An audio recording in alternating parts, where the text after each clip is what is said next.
Ahora queremos dar comienzo a nuestro estudio y lo vamos a hacer levantando una oración al Señor. Oremos.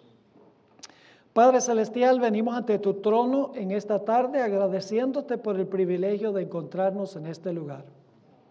No hay un lugar más importante en Los Ángeles donde estar en esta tarde. Pedimos, Señor, que al abrir tu palabra, bendigas nuestro estudio. Abre nuestras mentes para entender las cosas complejas de tu palabra. Y abre nuestros corazones para recibir el mensaje que tienes para nosotros. Gracias, Padre, por la promesa de tu presencia. Reclamamos esa promesa en el precioso nombre de Cristo, nuestro amante Salvador. Amén.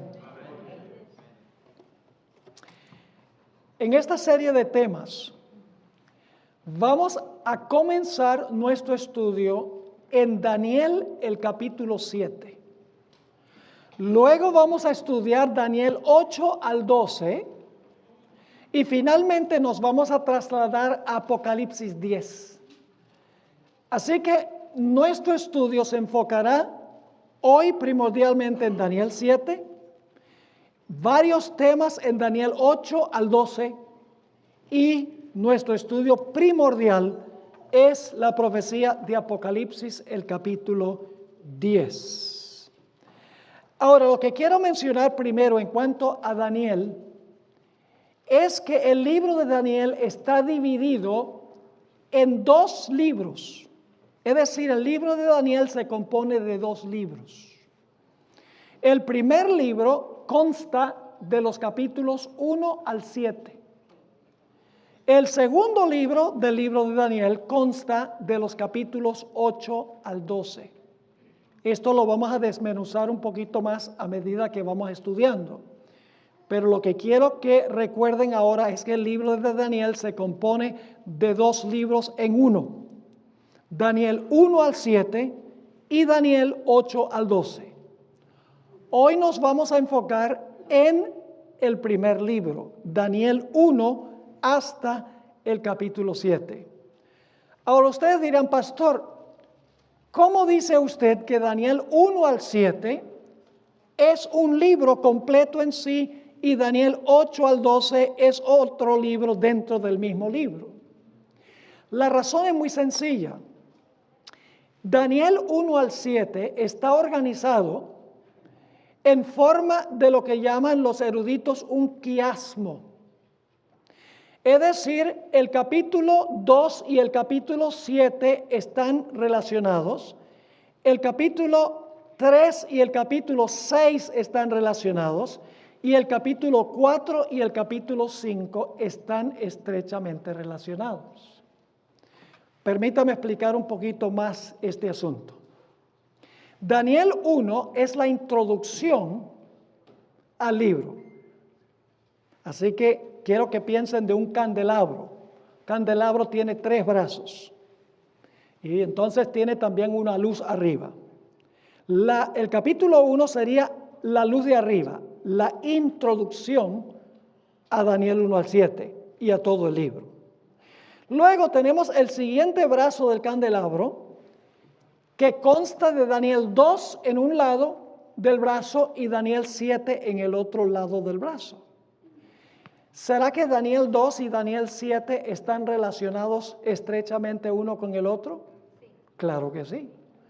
Porque en Daniel 2 tenemos una imagen con 4 metales. Y en Daniel 7 tenemos un capítulo con 4 bestias.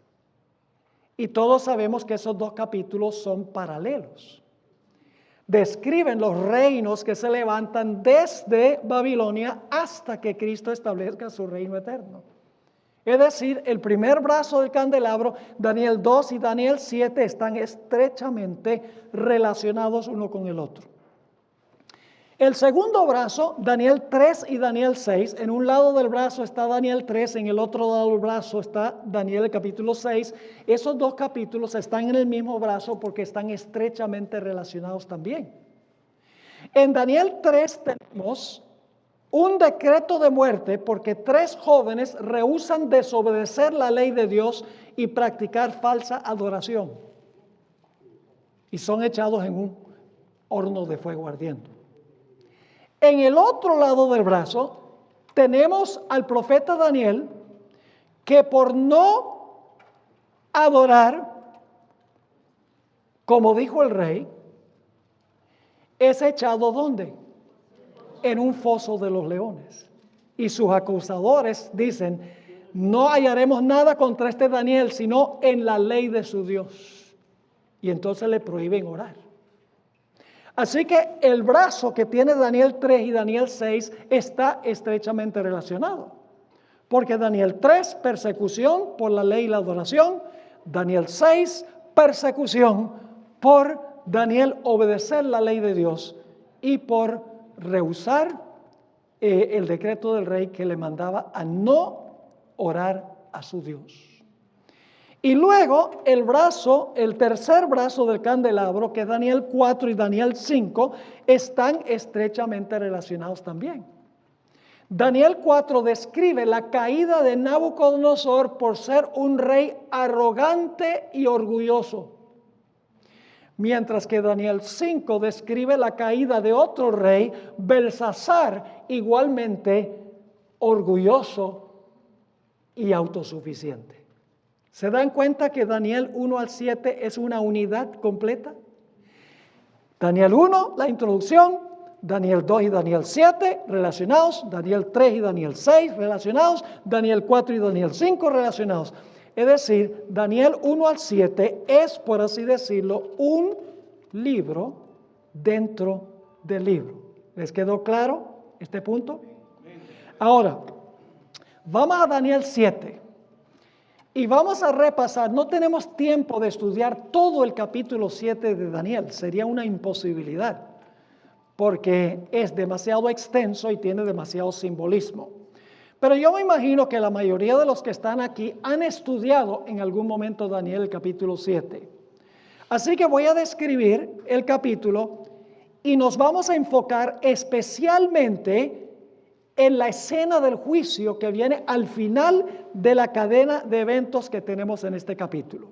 Así que vamos a repasar lo que tenemos en Daniel 7, lo que yo llamo la gran cadena profética. En primer lugar, en Daniel 7 tenemos un león. ¿Qué representa el león? El reino de Babilonia. Muy bien, oigo la respuesta. 605 al año 539 a.C. gobernó Babilonia. Luego tenemos un oso. ¿Qué representa el oso? El reino de Medo-Persia, que gobernó desde el 539 cuando cayó Babilonia hasta el año 331 a.C. Luego tenemos una tercera bestia que es un leopardo. ¿Y qué representa el leopardo? Representa el reino de Grecia, que impera desde el 331 hasta el año 168 a.C. Luego tenemos una cuarta bestia espantosa y terrible, es un dragón en realidad. Y este dragón representa ¿qué cosa? Representa el Imperio Romano. Y el Imperio Romano gobernó desde el año 168 a.C. hasta el año 476 después de Cristo. Pero ahí no termina la cadena. Porque esta cuarta bestia, después de gobernar por un tiempo, de la cabeza le salen 10 cuernos. Es decir, el cuarto imperio, el cuarto reino se divide en 10 reinos.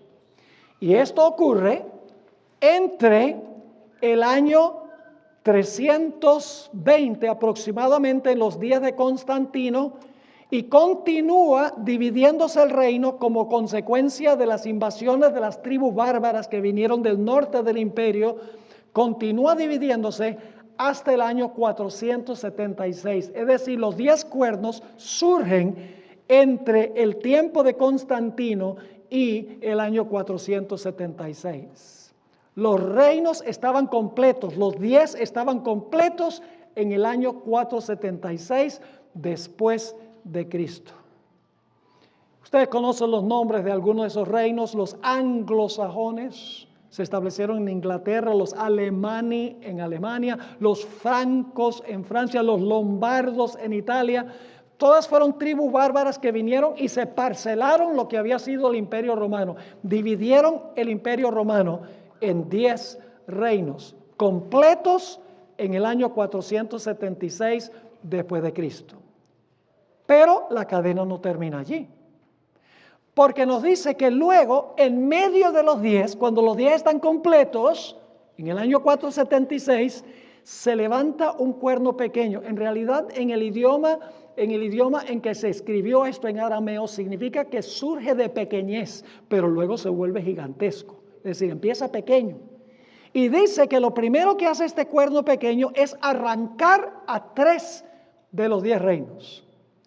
Y solo tengo tiempo para darles una explicación de lo que pasó después del año 476.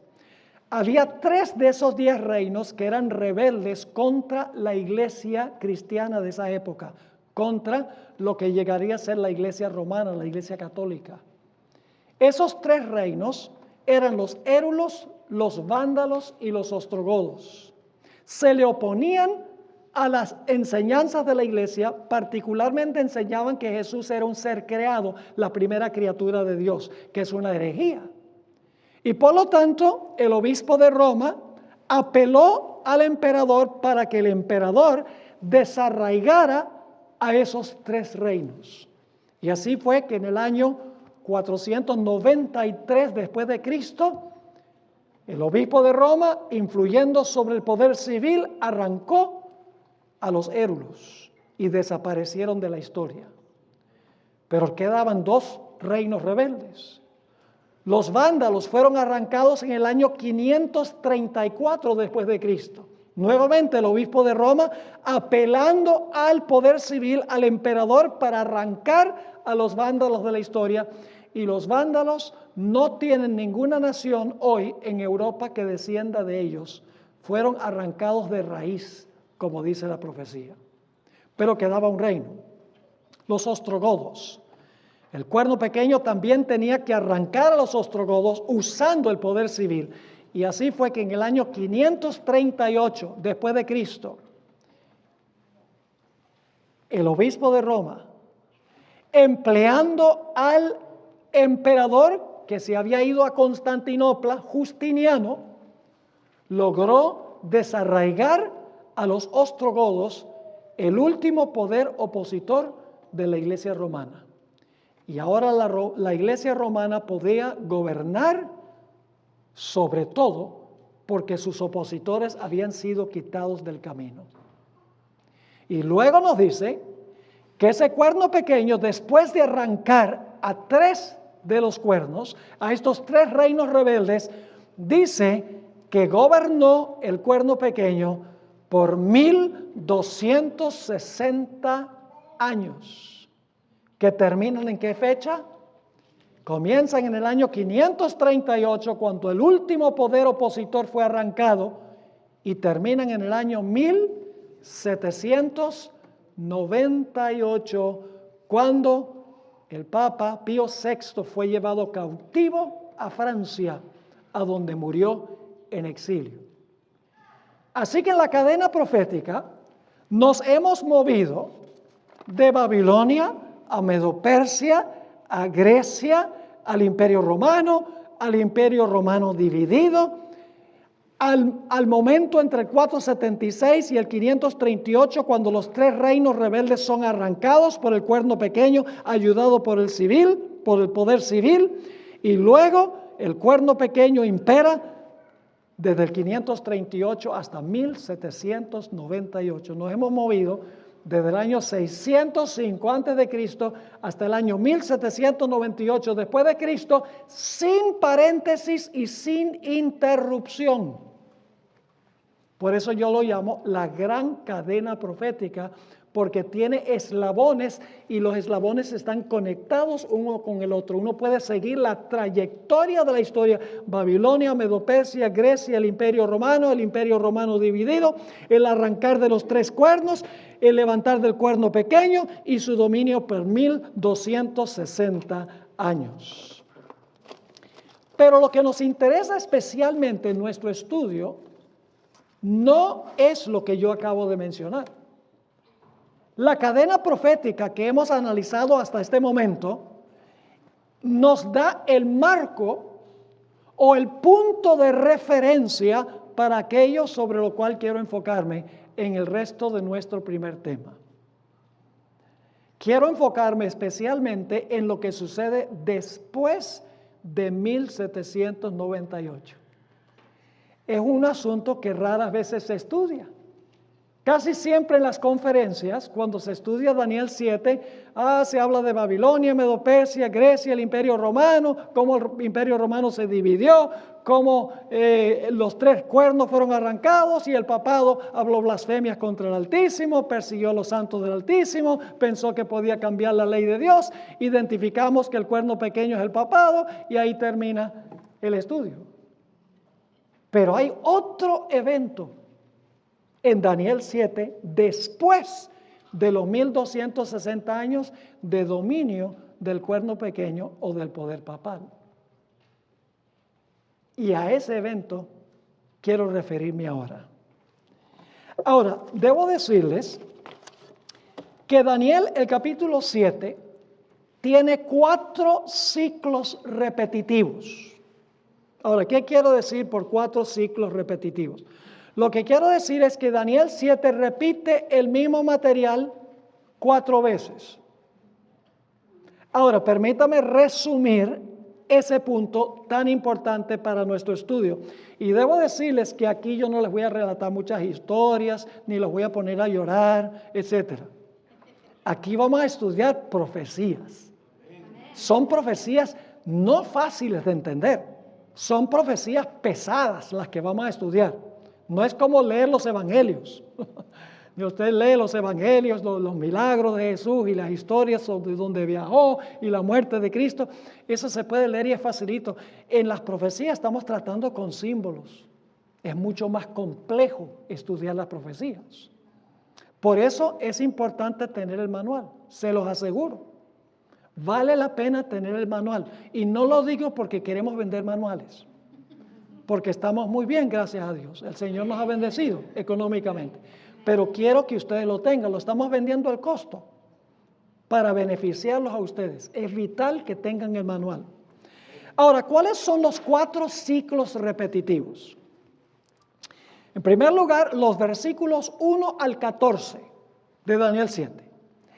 Allí tiene uno la visión completa. Ahí tiene uno la visión completa. Ahora, ¿qué queremos decir por la visión completa? Queremos decir, ahí se encuentra Babilonia, Medo-Persia, Grecia, el Imperio Romano, los 10 cuernos, las 10 divisiones del Imperio Romano, el arrancar de los 3 cuernos, el dominio del cuerno pequeño y después de eso una escena del juicio que se realiza en el cielo, que es aquello sobre lo cual me quiero enfocar. Es decir, que Daniel 7, 1 al 14 tiene toda la visión completa, de comienzo a fin. Así que si usted quiere saber cuál es la visión que tuvo Daniel, completa, de comienzo a fin, los versículos 1 al 14. Ahora, los versículos 15 al 18, encontramos que Daniel le dice al ángel, que es Gabriel, le dice, oye Gabriel, yo quiero saber qué significa la visión. Porque la visión, le dio la visión, pero no le explicó lo que significaba.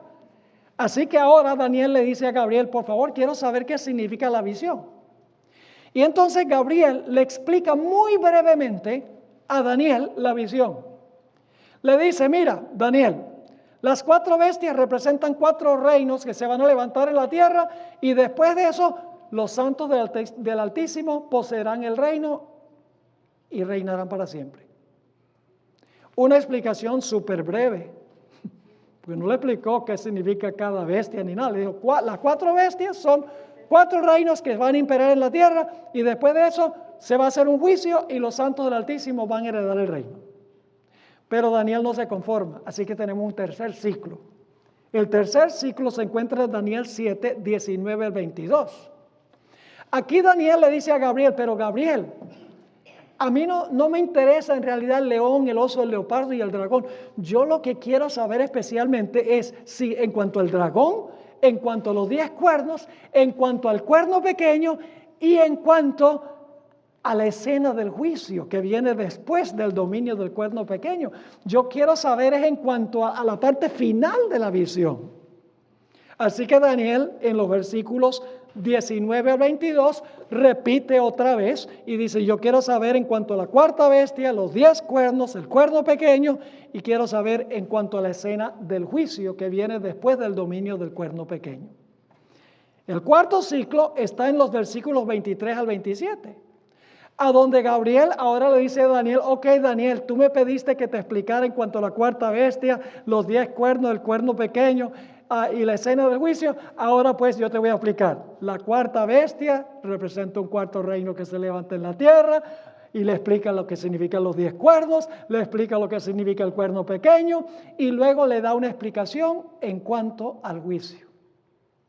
4 ciclos. Si usted cree que puede leer Daniel 7 en orden cronológico, decir, bueno, yo quiero saber qué enseña Daniel 7, y usted empieza a leer en el versículo 1 hasta el versículo 27, va a quedar todo enredado. Porque no se puede leer cronológicamente en secuencia, el capítulo está en ciclos. ¿Me están entendiendo lo que estoy diciendo? Ciclos repetitivos. La visión, versículos 1 al 14. Daniel dice, quiero saber qué significa la visión.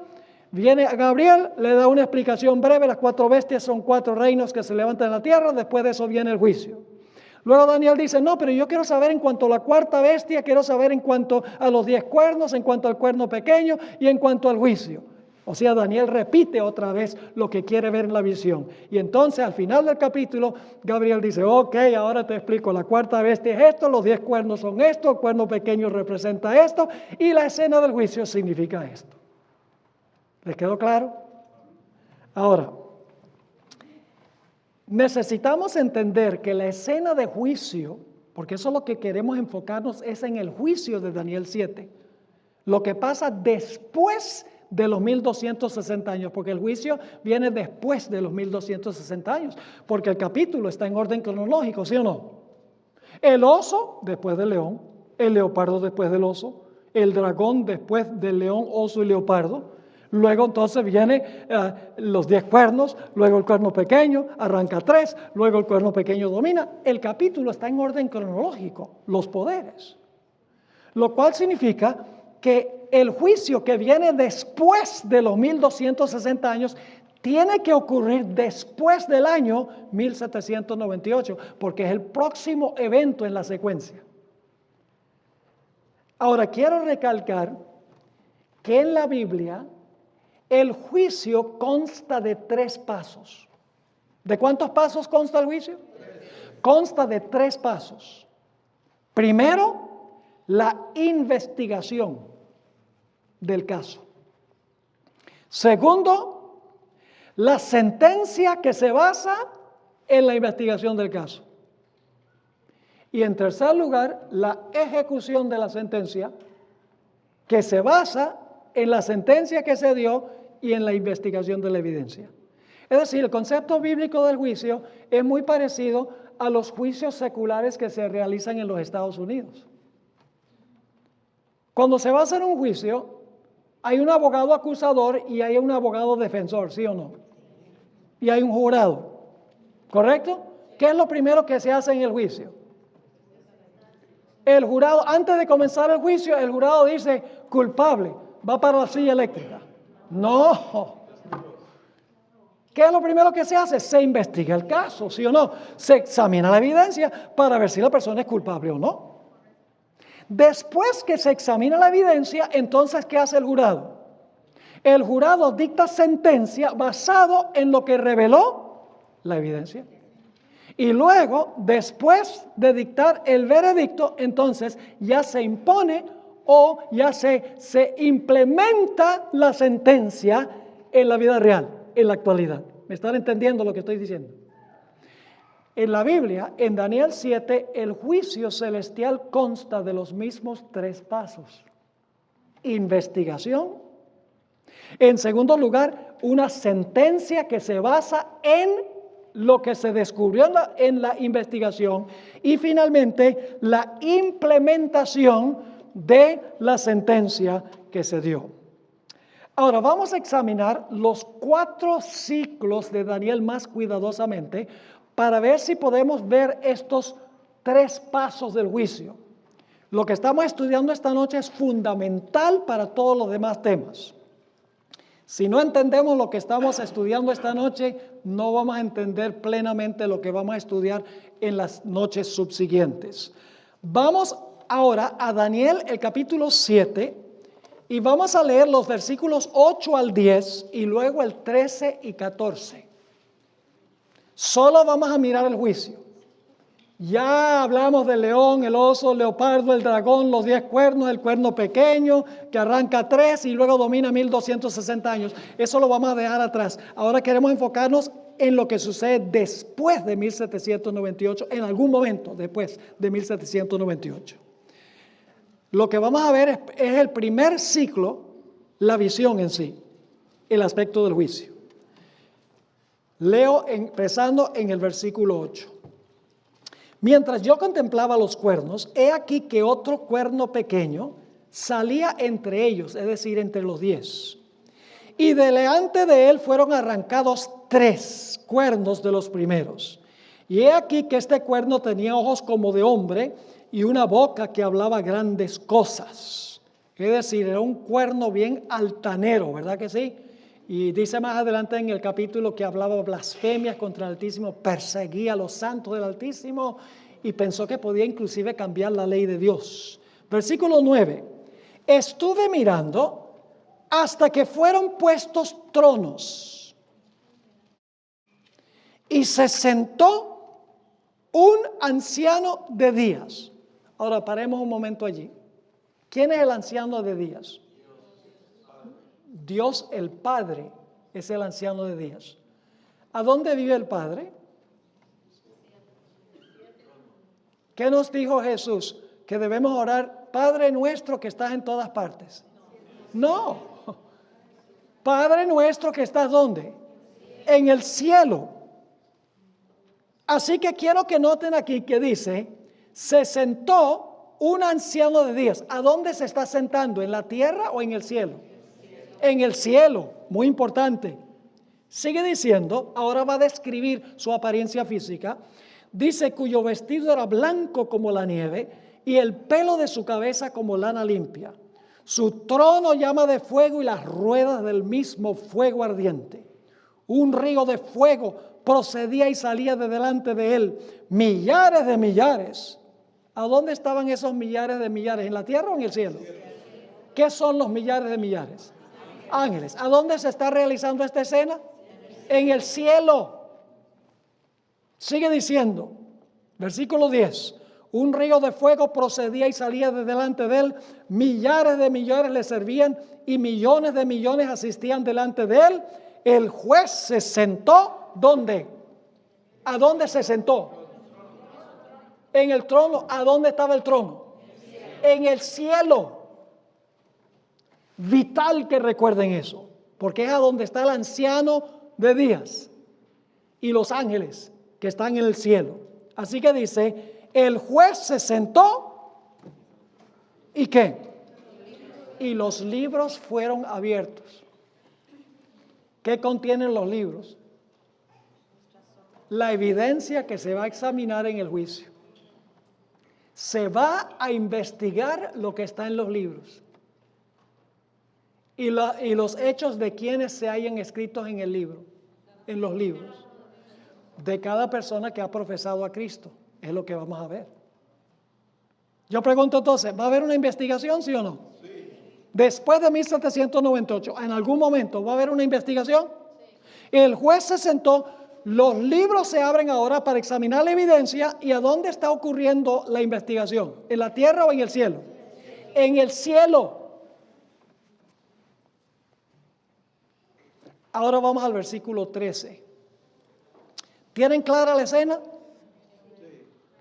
El anciano de días viene, se sienta, ahora los libros se abren, se va a examinar la evidencia en el juicio. Pero ahora vamos a encontrar que hay otro personaje. Y este personaje va a venir de donde el Padre se movió. Él va a venir al mismo lugar a donde fue el Padre. Vamos a leer el versículo 13.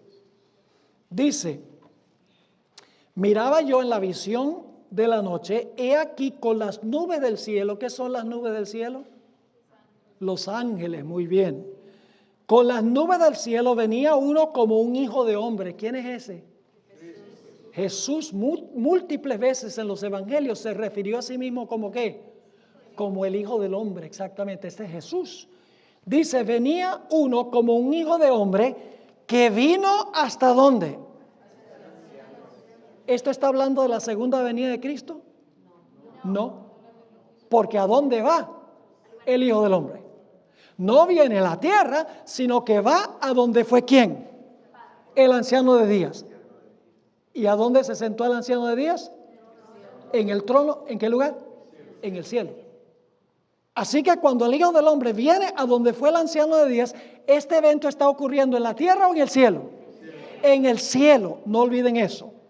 Así que dice, nuevamente versículo 13, miraba yo en la visión de la noche, he aquí con las nubes del cielo, venía uno como un hijo de hombre que vino hasta el anciano de días. Y le hicieron acercarse. ¿Quién le hizo acercarse? Las nubes, porque vino con las nubes. Las nubes le hicieron acercarse delante de él. ¿A dónde? ¿En la tierra o en el cielo? En el cielo, muy bien. Ahora, ¿a qué va el Hijo del Hombre allá a donde fue el anciano de días? En el cielo. ¿A qué fue allá? Versículo 14. Y le fue dado. ¿A quién le fue dado? ¿A quién le fue dado? Al Hijo del Hombre. ¿Quién se lo dio? Ahora sabemos por qué el Hijo del Hombre fue allá, a donde el Padre. El Padre tenía que darle algo. ¿Qué es lo que el Padre le iba a dar? Dice, y le fue dado dominio, gloria y reino. ¿A dónde recibe Jesús el reino? ¿En la tierra o en el cielo? Hermanos y hermanas, no olviden esto. Esto es fundamental para todo lo que vamos a estudiar esta semana. La investigación de la evidencia se hace ¿dónde?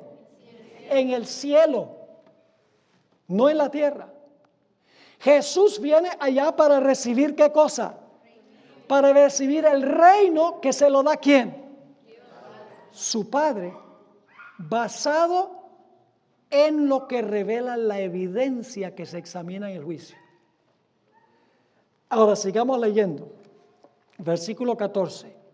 Le fue dado dominio, gloria y reino, para que todos los pueblos, naciones y lenguas le sirvieran. Su dominio es dominio eterno que nunca pasará y su reino uno que no será destruido.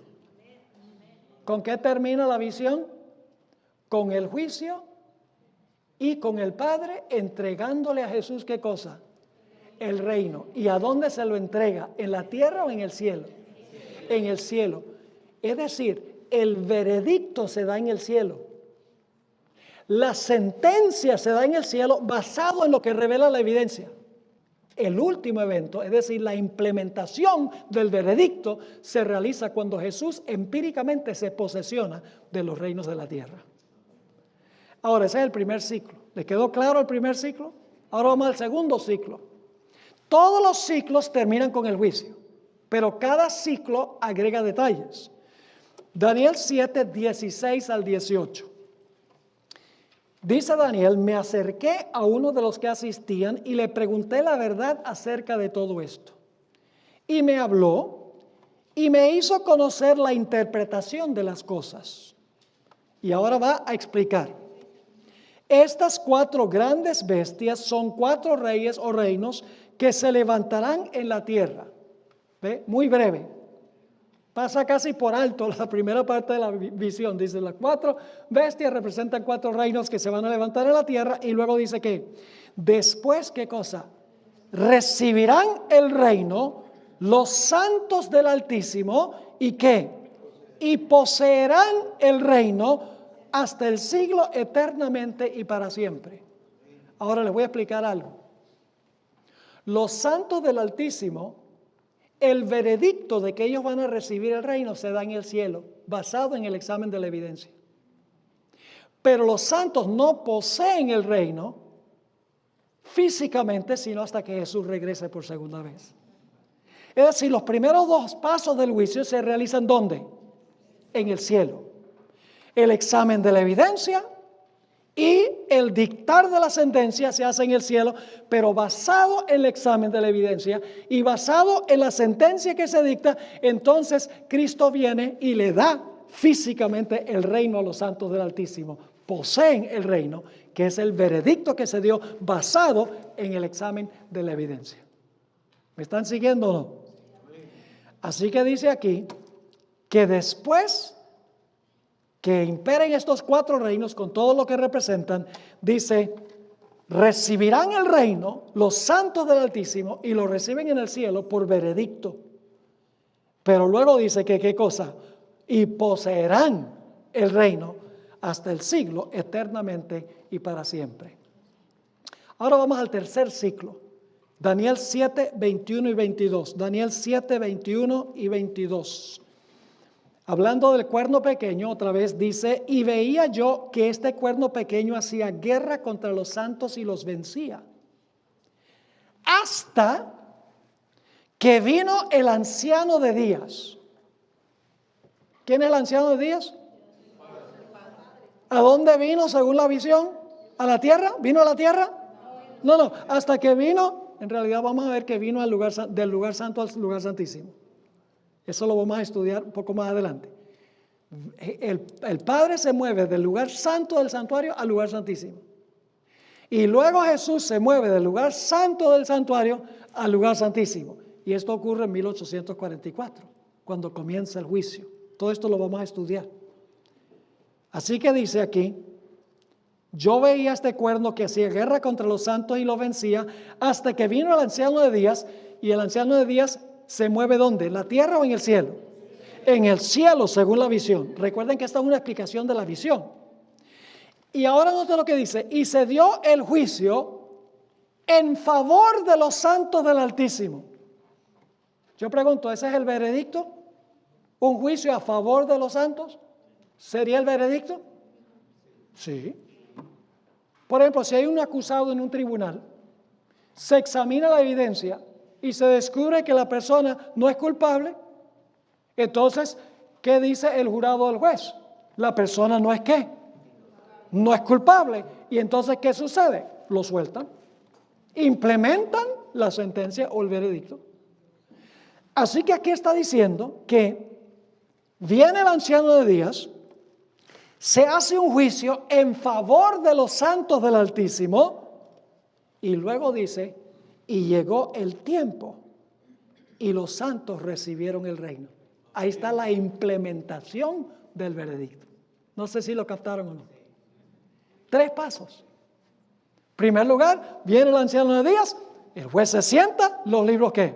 Se abren, se va a examinar la evidencia. Luego, se examinan los casos de los santos del Altísimo, se descubre que son inocentes y se da una sentencia o un veredicto en favor de ellos, en el cielo. Y luego, Cristo regresa y le entrega a los santos lo que se dictó en el veredicto, en la sentencia, le entrega el reino físicamente a los santos. Hermanos y hermanas, esto es vital, crucial para todo lo que vamos a estudiar durante el transcurso de esta semana. Yo les animo de que hagan el esfuerzo, son solamente 5 días, hermanos y hermanas. 5 días de tortura con tráfico y todo. Pero les va a valer la pena. Porque vamos a hablar del corazón de la iglesia adventista del séptimo día. La mayoría de la gente que está en la iglesia adventista no sabe por qué son adventistas. Porque desconocen nuestro origen. Desconocen nuestro mensaje y nuestra misión. Desconocen qué es lo que distingue a los adventistas de todas las demás iglesias. No es una iglesia del montón. Y lo que estamos estudiando es el corazón mismo de la iglesia adventista. Vamos al cuarto ciclo, Daniel 7, 25 al 27. Aquí ya Gabriel le va a explicar a Daniel. Dice en el versículo 25, hablando del cuerno pequeño, y hablará palabras contra el Altísimo, y a los santos del Altísimo quebrantará, y pensará en cambiar los tiempos y la ley, y serán entregados en su mano hasta tiempo, tiempos y medio tiempo. Pero después de ese periodo, ¿qué va a pasar? Se sentará el juez. ¿A dónde? ¿En el cielo o en la tierra? En el cielo, porque esto es una ampliación de la visión. La secuencia está en los primeros 14 versículos. Los otros 3 ciclos son explicación de la visión. Así que dice, pero se sentará el juez y le quitarán su dominio. ¿A quién le van a quitar el dominio cuando se sienta el juez? Al cuerno pequeño, muy bien. Y sigue diciendo, para que sea destruido y arruinado hasta el fin. ¿A dónde se le quita el dominio al cuerno pequeño? ¿En el cielo o en la tierra? ¿A dónde se da el veredicto en contra del cuerno? ¿A dónde se da la sentencia en contra del cuerno pequeño? En el cielo.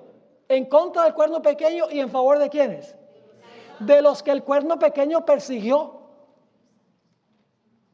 Esa sentencia se da en el cielo cuando se examina la evidencia. Pero luego viene el tiempo en que Cristo va a resucitar a todos esos mártires y les va a entregar el reino. Ese es cuando Cristo venga. Sigue diciendo entonces, versículo 27, y que el reino y el dominio y la majestad de los reinos debajo de todo el cielo sea dado al pueblo de los santos del Altísimo, cuyo reino es reino eterno, y todos los dominios les servirán y obedecerán. Ahí es cuando ya reciben la recompensa. ¿Les quedó claro el punto?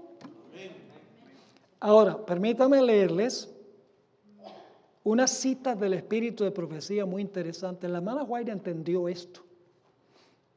Cada vez que yo estudio a la hermana White me maravillo más de la luz que Dios le dio a esta mujer. Extraordinario. Necesitamos preguntarnos, ¿qué es el reino? Que va Jesús al anciano de días para recibir, basado en la investigación de la evidencia. Nosotros generalmente pensamos de un reino en términos geográficos. Por ejemplo, hablamos del Reino Unido. ¿Qué les viene a la mente cuando hablamos del Reino Unido? Inglaterra, Gales, Escocia, Irlanda, Inglaterra. Ese es el Reino Unido. Pero en la Biblia el reino no se entiende geográficamente. El reino se compone de los súbditos del reino. Los súbditos del reino son el reino. La gente que compone el reino son el reino. Así que ¿a qué va Jesús? Allá a donde está el anciano de días. ¿Por qué se abren los libros? El propósito es, se abren los libros para revelarle al universo quién en verdad es qué. ¿Quién en verdad es integrante del reino de Cristo? Y ustedes dicen, pero Pastor Bor, ¿por qué se tiene que hacer un juicio para determinar quién integra el reino de Cristo? ¿Quién es miembro del reino de Cristo? En un momento les voy a explicar por qué se necesita hacer esa investigación de lo que está en los libros. Pero vamos a leer esta cita primero del Espíritu de Profecía. Primeros Escritos, página 280. La hermana White está hablando de cuando se cierra la puerta de la gracia. Todos los casos habían sido fallados para vida o para muerte. Cuando se cierra la puerta de la oportunidad, todos los casos están decididos, dice ella. Mientras Jesús oficiaba en el santuario, ella ahora regresa para hablar mientras Jesús todavía intercedía, había proseguido el juicio de los justos muertos y luego el de los justos vivientes. Ese es el abrir de los libros para examinar la evidencia. Empieza con los que primero vivieron, que fue Adán, y transcurre a través de todos los casos de los que murieron, los que profesaron a Cristo son examinados, y luego finalmente antes de cerrarse la puerta de la gracia se examinan los casos de los que están vivos. Ahora fíjense lo que sigue diciendo.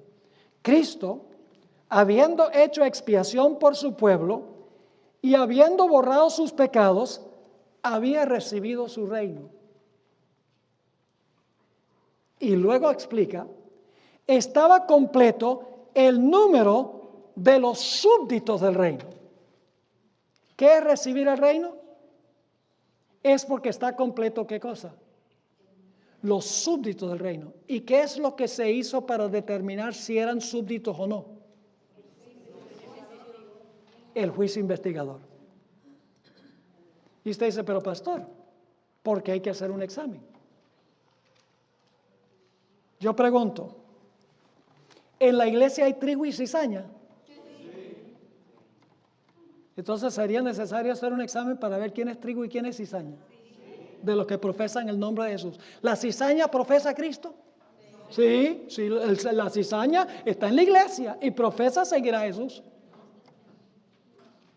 Yo pregunto, ¿la red del evangelio reúne peces buenos y peces malos? Sí, señor.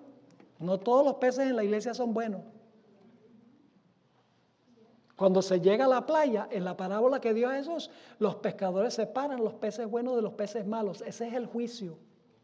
Pero todos los peces entraron al barco y el barco es la iglesia. Yo pregunto, ¿en la iglesia hay vírgenes sabias y vírgenes fatuas? ¿Todas profesan a Cristo?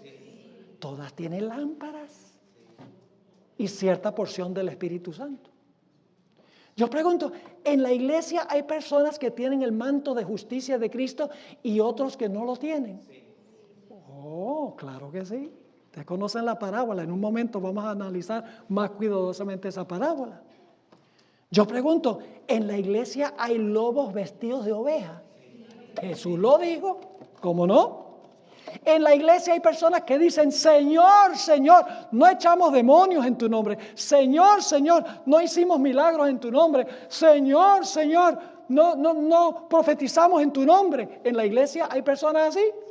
Sí, si lo están haciendo en el nombre de Jesús es porque profesan a Jesús.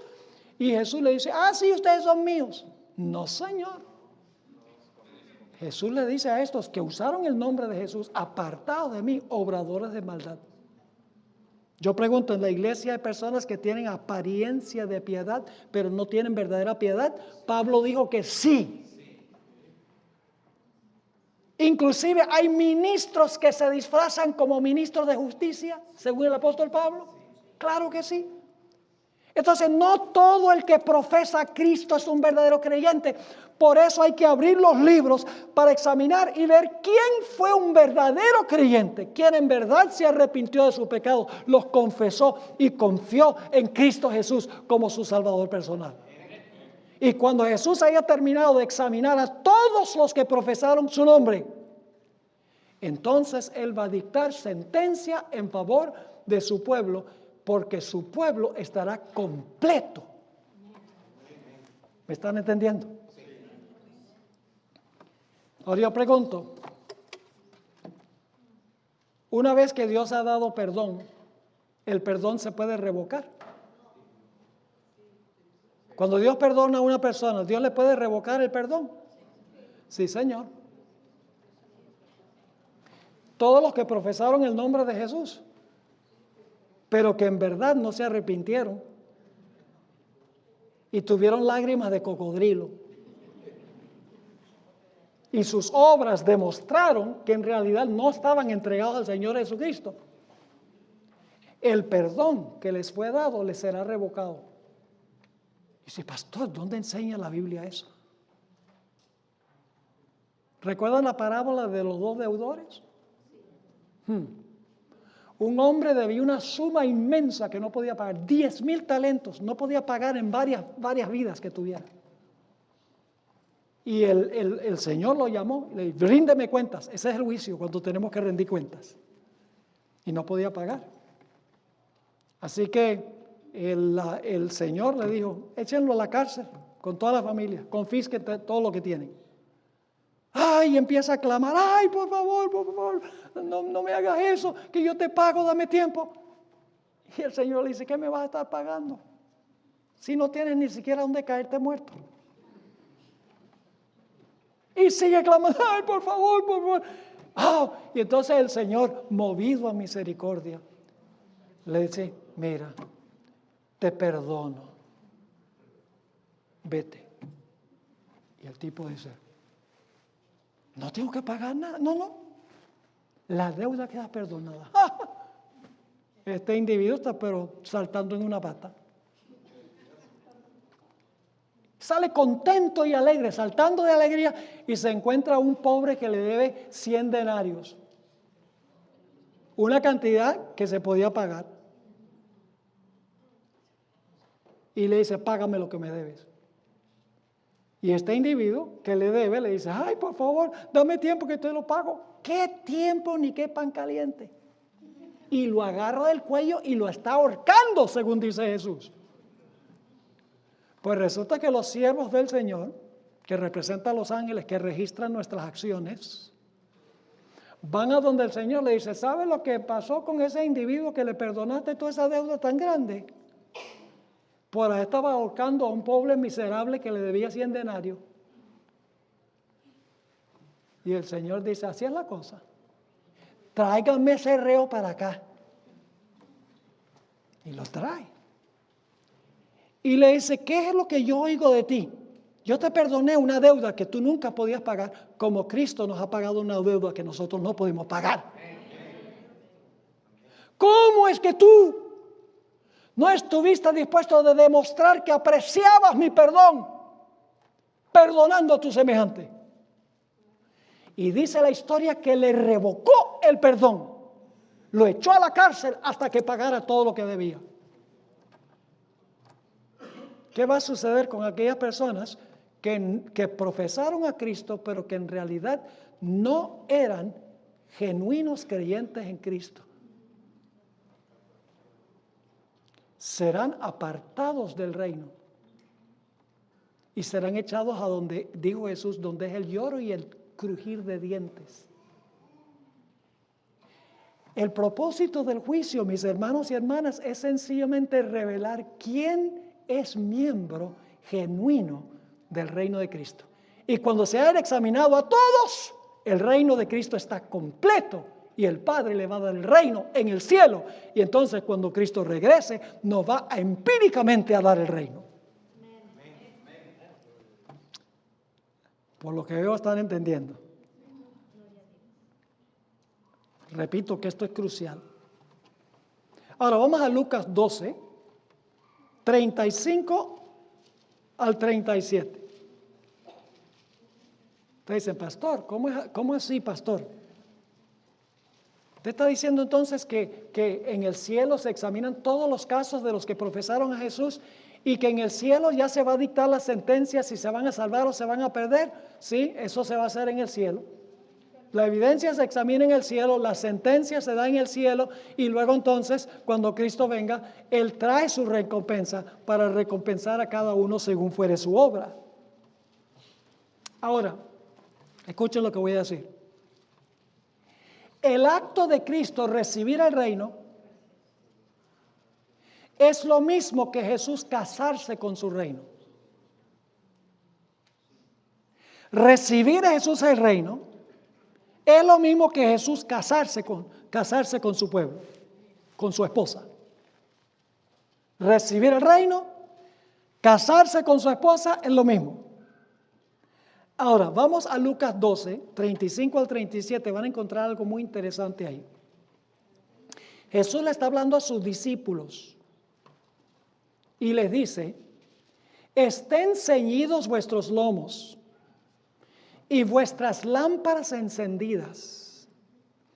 Y vosotros, está hablando a sus discípulos, recuerden, y vosotros sed semejantes a hombres que aguardan a que su Señor, ¿qué?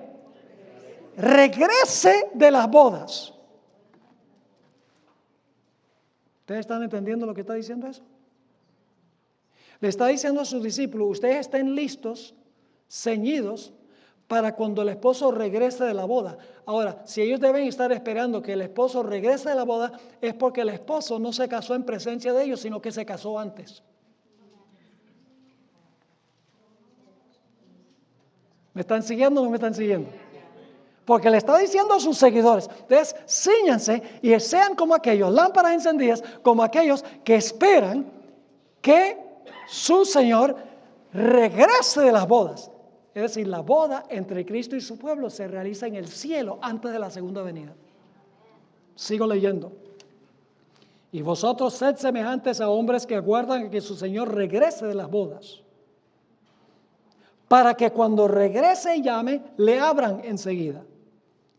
Y luego dice, bienaventurados aquellos siervos a los cuales su Señor cuando venga, halle velando. De cierto os digo que se ceñirá y hará que se sienten a la mesa y vendrá a servirles. Esa es la recepción. La boda se realiza en el cielo antes de la segunda venida, pero luego Jesús viene en su segunda venida, se lleva a los súbditos de su reino para sentarse en su mesa. Permítame leerles una cita de la hermana White sobre cómo va a ser esa mesa. Primero escrito, páginas 19 y 20, dice, vi una mesa de plata pura, de muchos kilómetros de longitud, y sin embargo nuestra vista la abarcaba toda. Vi el fruto del árbol de la vida, el maná, almendras, higos, granadas, uvas, todos son productos de California. Porque la hermana White sus últimos años los vivió en el Valle de Napa, en California. ¿Ve? Pero luego dice, no se preocupen, a lo mejor hay mangos ahí también. Porque dice, ha estado maná, almendras, higos, granadas, uvas y muchas otras especies de frutas que ella no conocía. Le rogué a Jesús que me permitiese comer del fruto y respondió, todavía no. Quienes comen del fruto de este lugar ya no vuelven a la tierra. Pero si eres fiel, no tardarás en comer del fruto del árbol de la vida y beber del agua del manantial. Y añadió, debes volver de nuevo a la tierra y referir a otros lo que se te ha revelado. Entonces un ángel me transportó suavemente a este oscuro mundo. Y luego dice, a veces me parece que no puedo ya permanecer aquí. Tan lóbregas me resultan todas las cosas de la tierra. Me siento muy solitaria aquí, pues he visto una tierra mejor. Ojalá tuviese alas de paloma, echaría a volar para obtener descanso. Hermano, Juan anhelaba quedarse allá a donde Dios la llevaba en visión. Pero Dios le decía, tienes una tarea que cumplir en la tierra todavía. Entonces yo pregunto, ¿a dónde se celebra la boda entre Cristo y su pueblo? En el cielo. ¿A dónde está su pueblo durante ese tiempo? En la tierra. Y entonces, ¿qué va a hacer Jesús? Va a venir de regreso y entonces nos va a llevar ¿a dónde? Al cielo. ¿Para qué evento? La recepción, la fiesta. Es decir, los santos van a recibir entonces el reino. Pero el veredicto es dado antes de eso. Ahora vamos a Mateo 22.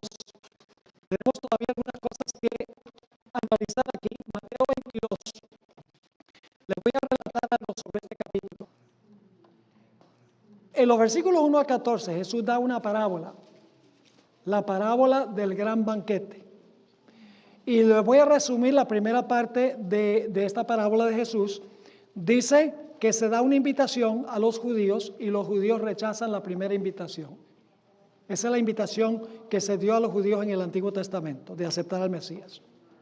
Luego dice que es muerto, los toros son muertos, representa la muerte de Cristo. Los toros representaban la muerte de Cristo. Y después que los toros son sacrificados, entonces se da una segunda invitación al pueblo judío y el pueblo judío rechaza la segunda invitación. Después de la muerte de Cristo, se le predicó a los judíos y los judíos volvieron a rechazar. Así que se dice que el rey se enojó y mandó a destruir la ciudad de esos asesinos, que resulta la destrucción de Jerusalén en el año 70. Pero todavía era necesario dar una invitación. Las primeras dos invitaciones las rechazó el pueblo judío. Así que se da la orden, vayan ahora a todas partes del mundo, a los caminos, que Jesús se refirió ir a los gentiles. Y dice, inviten a todo el mundo para venir a la boda. Y así, Pablo y los apóstoles salieron y predicaron el evangelio en todo el mundo. Y todavía se está predicando el evangelio en todo el mundo. Y luego entonces viene el momento en que se termina la predicación del evangelio. Y ahora se va a examinar los casos de todas las personas que profesan haber aceptado a Jesús. Vamos a leer Mateo 22, 11 al versículo 13. Mateo 22, 11 al 13.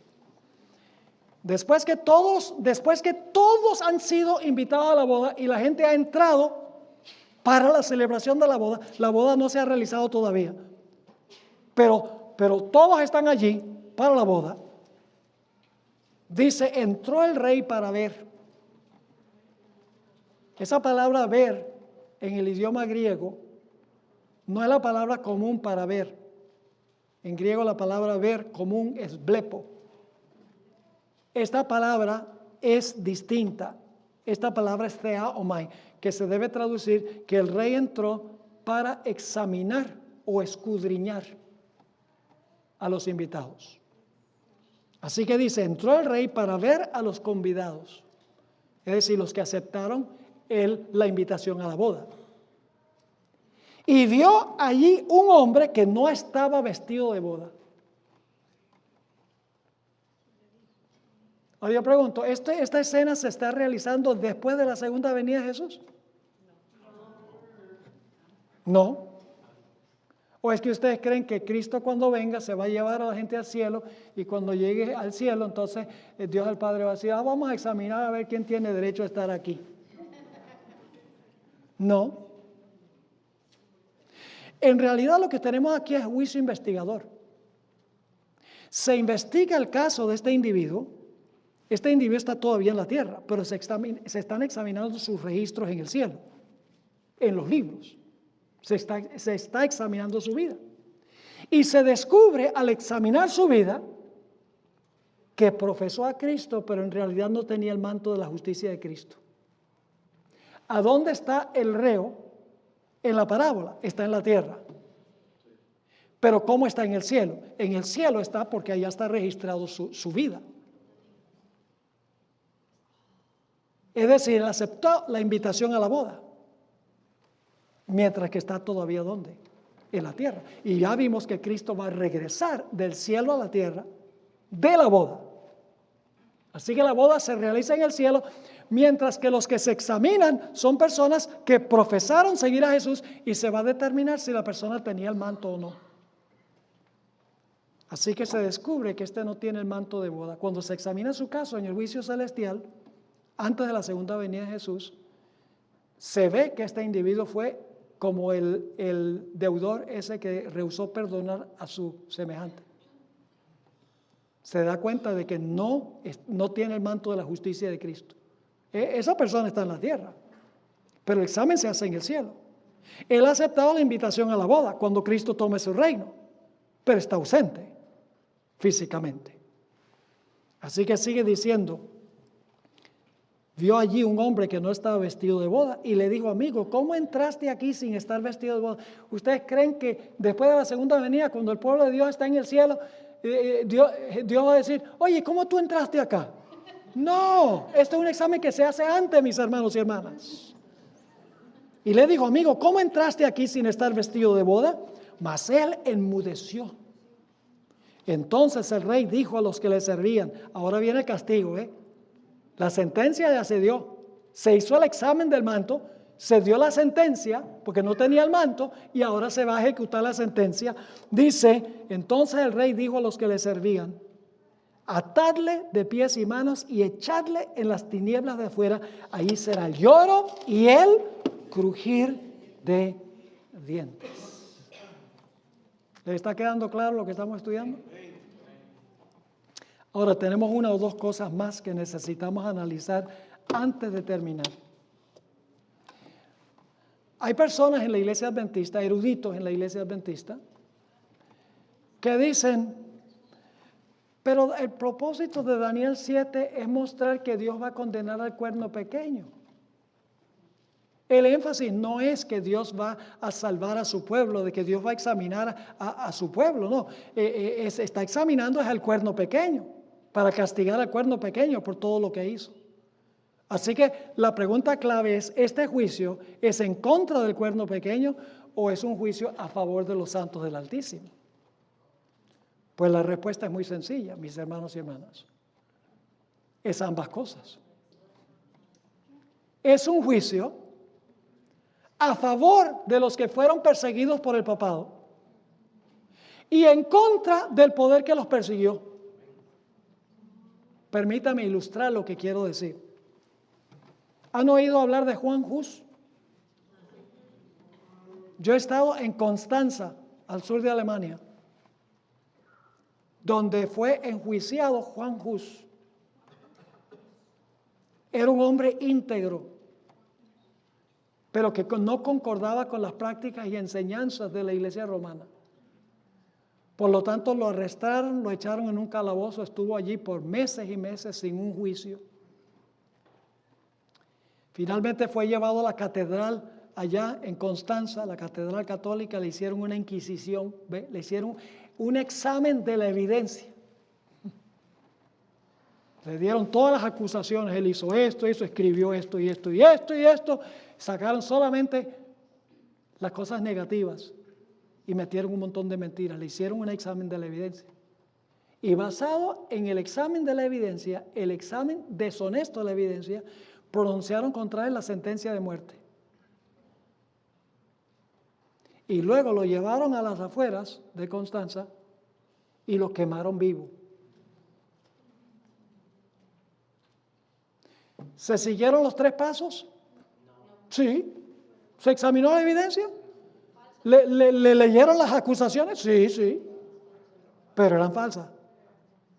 ¿Se dio una sentencia basada en la evidencia falsa? Sí. ¿Fue una injusticia que se ejecutara? Sí. ¿Qué va a suceder cuando aparece el caso de Juan Hus allá en el tribunal celestial? Se van a abrir los registros nuevamente de lo que sucedió con Hus. Y el jurado celestial, el tribunal celestial, va a enderezar el juicio equivocado que se emitió aquí. Cuando se abran los libros, el jurado celestial va a decir, pero aquí esto fue una injusticia. Este hombre no era culpable, este hombre era inocente. A este hombre hay que cambiarle la sentencia. En vez de muerte, a este hombre hay que resucitarlo.